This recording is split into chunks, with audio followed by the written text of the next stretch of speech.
విజయవాడ నగరంలో చూస్తున్నట్లయితే కాల్పుల కలకం అయితే సృష్టించింది. అసలు ఏ విధంగా జరిగింది, ఎలా జరిగింది, ఏంటి బస్ స్టాండ్ సమయంలో ఏదైతే తనిఖీలు నిర్వహిస్తున్న నేపథ్యంలో కూడా చోటు చేస్తున్న పరిణామం నేపథ్యంలో సో ఈ పోలీసు వారు కూడా ఇన్వెస్ట్ చేసిన పరిస్థితి ఉంది. నాగరాజు గారు ఉన్నారు, సీఏ గారు వారితో మాట్లాడే ప్రయత్నం చేద్దాం. సార్ అసలు ఏం జరిగింది, ఏంటి తనిఖీల నేపథ్యంలో కూడా ఫైరింగ్ జరిగిందని కూడా చెప్పొస్తారు. ఏం జరిగింది?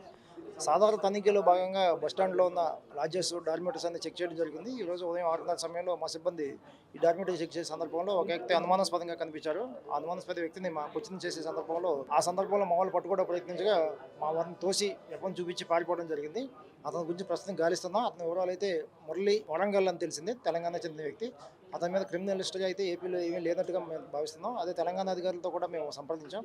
సార్ అసలు గన్నుతో వచ్చి ఈ విధంగా ఫైరింగ్ కూడా పాల్పడ్డాడంటే అసలు ఏ ఉద్దేశంతో వచ్చాడు విజయవాడ నగరానికి? అలాగే ప్రధానంగా ఎవరైనా హత్య చేయడానికి పన్నాగ నేపథ్యంలోన ఏ అజెండా ఏంటి అసలు దాని ఇన్వెస్టిగేషన్లో ఏమన్నా తెలిసింది ప్రాథమికంగా? ఎంతవరకు ఎందుకు వచ్చాడనే విషయం మాకు తెలియదు.